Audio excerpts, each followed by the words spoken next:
Programa ricardoorlandini.net.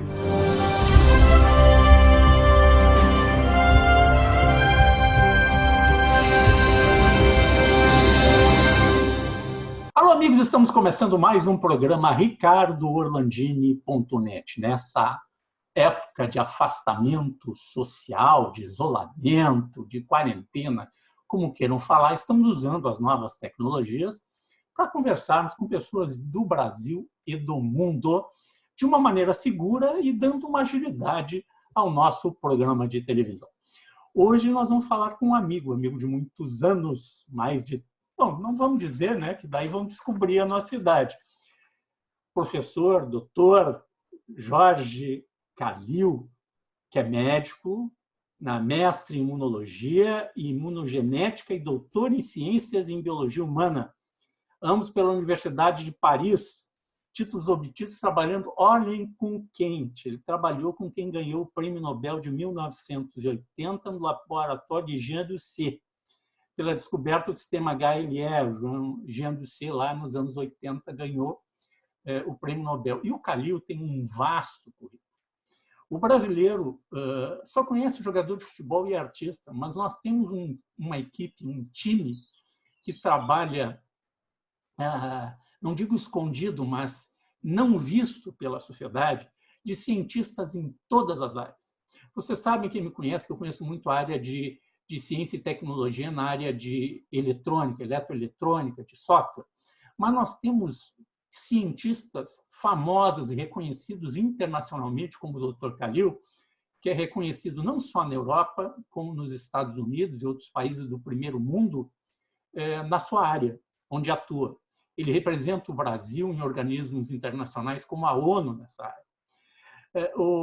Calil, eu queria que tu falasse. Todo mundo quer saber do coronavírus. Deixa o coronavírus para lá. Vamos falar desde quando nós fazemos vacina no Brasil. Nós somos um dos poucos países que tem uma equipe que desenvolve vacina desde o final do século XIX. Nós temos lá desde o Fiocruz, lá, né, do Oswaldo Cruz. Eu queria que contasse um pouco da história e esse time de cientistas que trabalham no Brasil, que nos dão segurança nesses momentos de crise, porque nós estamos numa guerra. A guerra é contra o vírus, contra as doenças. E nós precisamos das pessoas da saúde, nós precisamos dos enfermeiros, dos médicos, de todo esse pessoal que está lá na ponta, mas nós precisamos da retaguarda, essa tão importante, que é o cientista, o pesquisador que trabalha nos laboratórios, que trabalha com vacinas, que trabalha nessa tua área com tanto empenho e que o brasileiro não conhece. Bom, muito obrigado por ter me convidado para conversar aqui, Ricardo. O Brasil realmente, já no fim do século XIX, ele criou dois institutos importantes no Brasil, que são ativos até hoje, o Instituto Oswaldo Cruz e o Instituto Butantan. Na época, eles foram criados porque havia sido descrito por Behringer, que ganhou o Prêmio Nobel de Medicina, que a difteria matava muita gente, mas você conseguia cuidar da difteria se você fizesse uma transfusão de plasma de indivíduo que tinha tido difteria e que tinha se curado.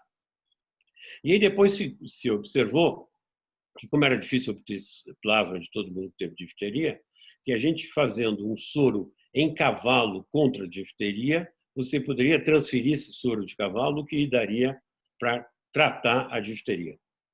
E aí foram criados esses institutos, e logo Vital Brasil, aqui em São Paulo, no Butantan, ele descreveu também os soros antiofídicos, e depois esses centros que eram de produção, mas também de pesquisa, começaram a desenvolver as vacinas de interesse no Brasil, e eles estão produzindo até hoje. Tanto é que, para o Programa Nacional de Vacinações, que é um dos maiores programas de imunizações em todo o mundo, o Brasil ele imuniza para 13 vacinas.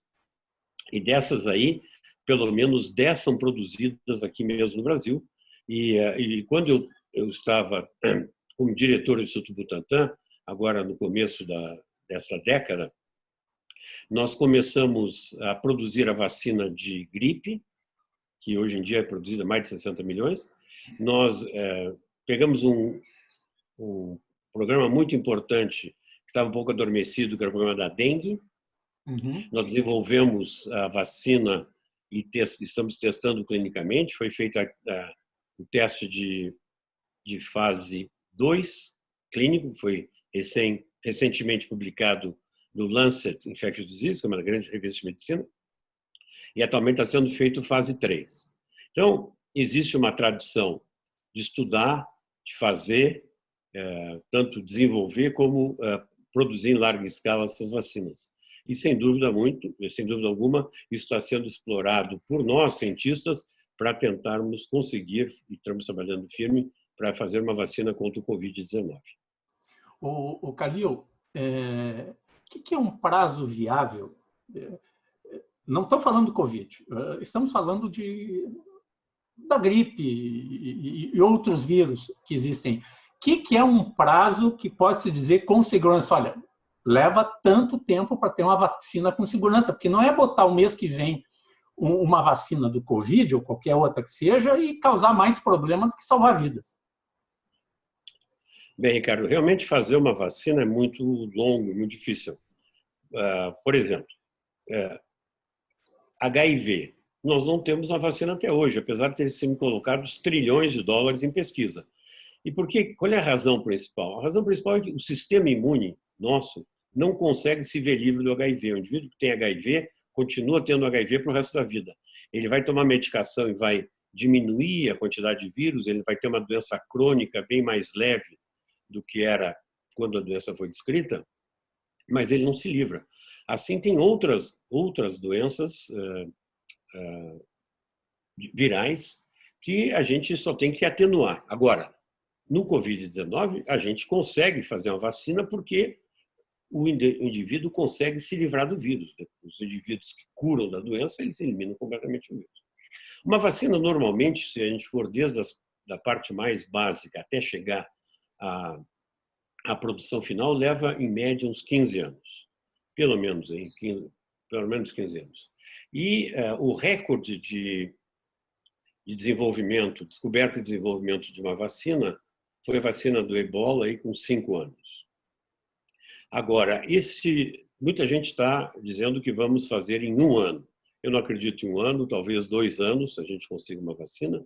Isso porque existia muita gente, por exemplo, no caso do Covid, trabalhando com a vacina contra a SARS e MERS, que são 2 vírus que são primos, são também coronavírus e são primos do atual coronavírus chamado SARS-CoV-2, que dá a Covid-19. Então, eles simplesmente... 2009, por aí, né? 2009, 2008, que foi... o SARS foi antes. O SARS foi 2002, 2003, e depois o MERS foi aí 2012, 2013. Como eles já estavam produzindo essas vacinas contra SARS e MERS, eles simplesmente mudaram para essa vacina do SARS-CoV-2. Agora, tem outros, como o meu laboratório aqui na Faculdade de Medicina, no Instituto do Coração, que nós começamos tendo uma plataforma que nós achamos que é muito útil, em que nós estamos adaptando para ser utilizada na vacina do SARS-CoV-2. Então, nós já temos uma base de pesquisa e desenvolvimento que nos dá a tranquilidade que, no momento, dentro dos prazos normais de P&D, nós vamos ter uma vacina nacional brasileira. Exatamente. Quer dizer, nós pretendemos ir muito rápido, porque atualmente o mundo existe um negócio chamado fast track, ou seja, de desenvolvimento rápido, em que a gente não precisa passar por tantos experimentos como antigamente, mas tem que tomar muita precaução para que, como você disse, a vacina não cause mal, só cause bem. E para isso nós estamos trabalhando, porque para fazer uma vacina contra o Covid-19, você tem que fazer um anticorpo contra a parte do vírus que se liga na célula humana. É assim que você consegue neutralizar o vírus. Você não consegue matar o vírus com anticorpo, não. Você neutraliza, ele termina morrendo porque ele não se multiplica. O vírus não é um ser vivo, ele só se multiplica, só se replica dentro de células humanas. Então, para que ele entre na célula humana, ele utiliza uma proteína chamada espícula, que é aquela que nos desenhos do coronavírus ficam assim, bem por fora, que dá aquele aspecto de coroa, justamente. E essa espícula se liga numa molécula que nós temos na superfície das células, chamadas AC2. E se não conseguir ligar, ele não vai infectar a célula. Então, o que a gente tem que fazer é produzir anticorpos para bloquear essa proteína. E existem várias tentativas de fazer isso em todo o mundo, com as mais diversas formas de apresentação. Porque a forma de apresentação para o sistema imune desta proteína pode ser fundamental para que você induza a resposta que você quer. Então, existe gente trabalhando com o RNA mensageiro, que é um ácido nucleico que detém informação para ser transcrita numa proteína, no caso a espícula. Tem gente que trabalha com DNA, tem gente que trabalha com a proteína pura, tem gente que trabalha com um outro vírus com o gene da espícula. Nós estamos trabalhando com o que a gente chama de virus-like particles, que é VLP, que são pequenas, são como se fosse um vírus oco, ao qual nós colocamos fragmentos que a gente sintetiza em laboratório, decorrentes da sequência da proteína da espícula, contra a qual nós queremos ter anticorpos específicos para nos defender. E nós estamos trabalhando nisso, nós já temos essas partículas, já sintetizamos os peptídeos, nós estamos fazendo as conjugações para começar os ensaios em animais, e se isto der certo, como nós pensamos, teoricamente, a nossa hipótese, nós vamos avançar rapidamente até chegar num ensaio humano. Doutor Calil, essa pesquisa internacionalmente ela é compartilhada? Os cientistas brasileiros falam com os cientistas lá do Pasteur, do Center for Disease Control lá em outros países, falam com os chineses, falam com esses que estão pesquisando, italianos, americanos, canadenses, ingleses. Existe troca de informações real? Existe troca de informações reais. Eu, particularmente, eu tenho há muito tempo colaborações com grupos de San Diego, Nova York e Paris, que eu colaboro há muitos anos e continuo. Agora, independentemente desses canais, que são canais clássicos, a Organização Mundial de Saúde ela tem as principais vacinas que estão em desenvolvimento do mundo listadas e elas fazem reuniões periódicas com os diferentes grupos para que troquem informações e para que a gente possa ser mais rápido. O que houve também é que houve muitas publicações muito rapidamente surgiram nas grandes revistas internacionais em que davam informações que eram fundamentais, como sequência do vírus, sua variação, o tipo de resposta protetora, etc., que são as armas fundamentais para a gente desenhar a vacina. Doutor Calil, a propagação do vírus, como é que os cientistas estão vendo assim? A gente olha os números da África, eu me assusto, muito menores do que a gente podia imaginar. O Brasil, de um jeito, vejo a Polônia, onde está o meu filho, quase não tem casos. Eu falei a semana passada com o pessoal que está morando na Austrália, que eles se fecharam imediatamente, né? E eles têm, cada caso que dá, eles fecham a região, fecham o bairro, eles têm lá um lockdown pequeno que eles fazem naquela região. Como é que se dá efetivamente essa diferença de que a gente vê Estados Unidos, primeiro mundo, a Itália, o que foi, né? E países do terceiro mundo não estão tendo a propagação, pelo menos noticiada a propagação, como está acontecendo em países de primeiro mundo?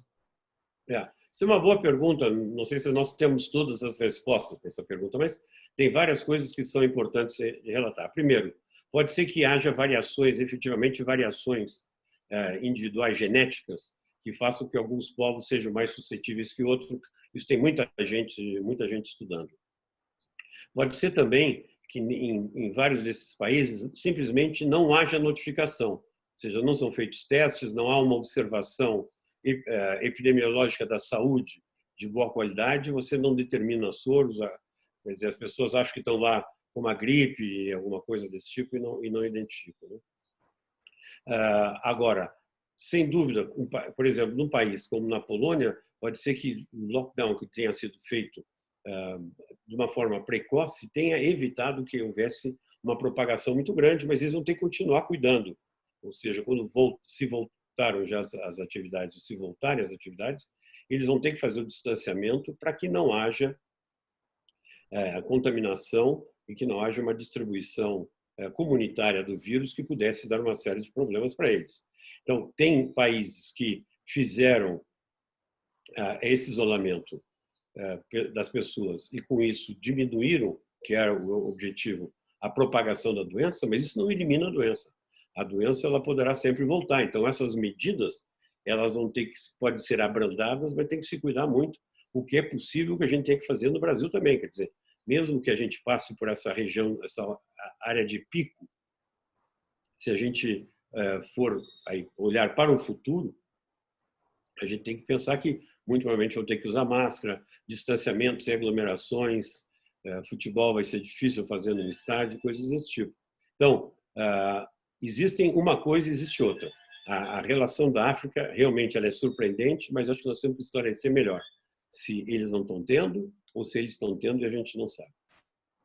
Perfeito. Nós vamos fazer um rápido intervalo e já voltamos com o Dr. Jorge Calil aqui no programa RicardoOrlandini.net.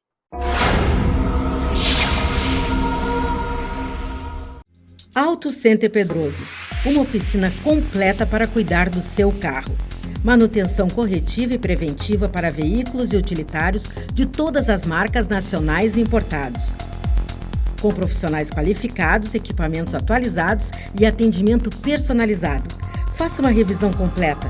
Comprove a eficiência e a qualidade dos nossos serviços. Auto Center Pedroso. Tradição, confiança e proteção você encontra aqui. Estamos de volta com o programa RicardoOrlandini.net, falando com o Dr. Jorge Calil Gaúcho, que está na linha de frente na pesquisa no Brasil, junto com outros cientistas na área de saúde. O Brasil é um dos poucos países que detém tecnologia na área de vacinas. Nós fabricamos aí 10 ou mais vacinas que o Brasil já produz para seu uso. Doutor Calil, falasse que daqui a pouco nós, mesmo passando o pico, a vida da gente vai mudar.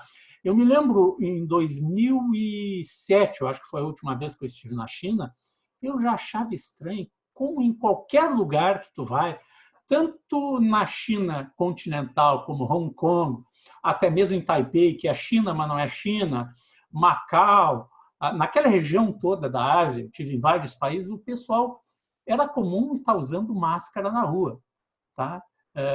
Nos trens, no metrô, no transporte público, em feiras, eventos, eu digo, mas está tendo algum problema? Daí diz, não, é costume dele. O senhor acha que isso vai chegar no Brasil daqui a pouco? Talvez a gente vai ter que adquirir esse hábito também. Realmente sempre chamou a atenção para quem viaja fora da China, na Europa, Estados Unidos, que quando passam chineses ou muitas vezes japoneses, Taiwan também, eles estão sempre com aquela máscara e a gente achava até bem estranho por que eles estão com essas máscaras aqui. Mas eles usam essa máscara porque eles vivem em grandes aglomerações e com muita frequência os vírus são transmitidos. Não somente o vírus que nós estamos falando agora, que é o SARS-CoV-2, mas eles têm gripe, eles têm, que é o vírus da influenza, né? Eles têm os diferentes tipos de resfriado, etc. Então, eles têm, por hábito, tendo em vista que há grandes aglomerações onde eles estão o tempo todo, eles usam máscara o tempo todo. E é possível que nós aqui também vamos ter que usar máscara, vamos ter que nos cumprimentar com a cabeça, que nem eles fazem lá, o Namastê, que faz na Índia. Cotovelo daqui a pouco, né, doutor Calil? Vai ser virar o... Ou de cotovelo, mas enquanto nós não tivermos uma forma de dominar a doença, seja com um tratamento fácil e eficaz, que não dê sequela, ou, mais importante, uma vacina, a gente vai ter que fazer isso, porque o vírus veio para ficar, ele vai ficar circulando, a não ser que nós tenhamos 80% de pessoas que já ficaram doentes ou que pelo menos já entraram em contato com o vírus e já tem uma resposta protetora. Se não, ou vacina ou um remédio. Se nós quisermos diminuir o risco. É claro que tem muita gente que continua aí, você vê gente na rua, gente sem máscara, gente que vai em aglomerações, não está tomando as precauções devidas. Eles estão aumentando e muito o risco de ficarem doentes. Então, é tudo uma questão de risco e nós vamos ter, para mitigar o risco, nós teremos que, sem dúvida, mudar os nossos hábitos de dia a dia. Sem beijinho, sem mãozinha, sem jogo de futebol, restaurante um longe do outro e sem aglomerações. Tu vê, Calil, eu mudei o meu hábito. Nós fizemos aqui em casa, estamos em 3, né, fora a família canina, né? E assim, eu fui escalado para quinzenalmente sair. Eu saio, sem brincadeira nenhuma, eu saio de luvas e máscara. Faço o essencial, rápido, tenho todo o cuidado em pegar as coisas. Quando eu chego em casa, eu paro o carro, tiro as luvas, descarto ela, tá? Faço uma higienização inicial com álcool, tiro as sacolas e boto na varanda da casa. Daí a minha esposa vem de luva e máscara e pega e sabe para onde eu vou? Eu vou tomar banho, cara. Eu vou tomar banho, porque eu não estou brincando. Não é brincadeira isso aí, a gente não sabe o que vai acontecer. Eu já tenho mais de 60 anos, né? Eu estou errado, cara? Não, você está muito certo. Nós temos que mitigar o máximo possível o risco, nós não podemos ter risco. Principalmente pessoas que estão na faixa de risco, né? Como eu. Tá. Não, tu trabalha em ambientes, entre aspas, contaminados, que têm elementos contaminantes. Eu trabalhei em laboratório, eu trabalhei no Instituto de Pesquisas Biológicas, eu sei bem como é isso aí, no antigo IPB, que fabricava vacinas aqui no Rio Grande do Sul. Então, tu trabalha numa área, numa zona de risco, vocês têm todo o cuidado ao entrar, qual é a roupa que estão usando, qual é o calçado que estão usando, a sair dessas zonas contaminadas, tem todo um processo, não é isso? Tem todo um processo. Inclusive, aqui no Hospital das Clínicas aqui de São Paulo, nós pegamos todo o prédio central, que é um prédio muito grande, que tem 900 leitos, deixamos 700 leitos para internação de pacientes com Covid e 200 só para UTI. Esses 200 se mostraram insuficientes, nós já estamos com 240, devemos chegar a 300 leitos de UTI, deve ser a maior UTI do mundo. E os institutos em volta, esse é o Instituto Central do HC, os institutos em volta, onde eu tenho, porque o meu serviço médico fica no Instituto Central, nós somos deslocados para a ortopedia. O ambulatório continua onde está, mas ele, em princípio, não tem pacientes com Covid, identificado temperatura, etc. E no INCOR, onde eu tenho o meu principal escritório, lá não tinha Covid e estava se cuidando muito. Mas como tem médicos, enfermeiros que trabalham conosco no INCOR, mas trabalham em outros lugares também, houve vários casos de pessoas que trouxeram a doença para dentro do hospital que teoricamente estava livre. Então nós temos que tomar realmente muita precaução. Aconteceu também que o pessoal que frequenta a minha área, apesar dos meus funcionários e os meus assistentes não terem tido a doença, houve empresas terceirizadas que mandaram pessoas para lá e que estavam doentes e que, por sorte, não contaminaram os outros indivíduos. Doutor Calil, então, falando sério, sem sensacionalismo, sem nada, o tempo que nós vamos ter não é a semana que vem, daqui a um mês, que nós vamos ter uma vacina. Nós temos a nossa maior vacina é a mudança do nosso hábito de conviver. É isso? Veja, nós vamos passar por momentos diferentes para que a gente evite essa doença. Agora, o que nós temos é diminuir o convívio social. Se nós voltarmos ao trabalho, nós vamos ter que tomar todas as precauções que nós conversamos, tem que ter distanciamento, tem que lavar as mãos toda hora, tem que usar a máscara, tem que pensar nas atividades. Um não pode ir lá e teclar no computador do outro, um não pode pegar o telefone do outro. Nós temos que evitar tudo isso e aos primeiros sinais da doença a pessoa tem que ser isolada para não contaminar todo o grupo. Se trabalhar em um ambiente aberto com muitas pessoas, diminuir as pessoas por turno. Uma série de ações que nós vamos ter que tomar enquanto nós não tivermos duas coisas. ou um tratamento eficaz, barato, simples, que se o indivíduo tiver, resolve rapidamente, ou se nós tivermos, e isto que é a solução real, é quando nós tivermos uma vacina. Uma vacina não sai de um momento para o outro, que não é só problema de fazer a vacina. Nós temos que descobrir a vacina, temos que desenvolver o método produtivo para depois colocar à disposição da população. Então, isso aí vai demorar muito. E uma vacina que já estão até fazendo teste, mas leva tempo, não vai ser rápido que vai acontecer, né? Futebol, então, Grenal... Só por televisão, por enquanto. Não estou acompanhando de perto, mas assim, fazer só num estádio de futebol o resto do campeonato, porque assim, o Rio Grande do Sul são várias regiões. Aqui, o governador Eduardo Leite fez as zonas amarela, vermelha, né, verde, né, etc. e tal, que é um negócio muito bacana. E o pessoal reclama, né, mas cada região tem o seu comportamento.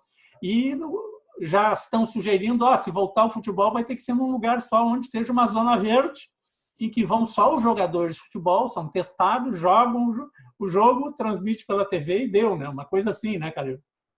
É isso aí. Eu achei muito interessante, muito inteligente as zonas que o governador Leite criou. Eu acho que é isso que nós vamos ter que pensar, porque frequentemente os políticos pensam, o Brasil, o estado de São Paulo. Não, o Brasil é muito heterogêneo. Tem regiões que estão altamente, digamos, um número elevado de doentes, outras que quase não têm. E mesmo dentro de um estado, tem estados que têm muita gente e tem estados que têm pouquíssima gente.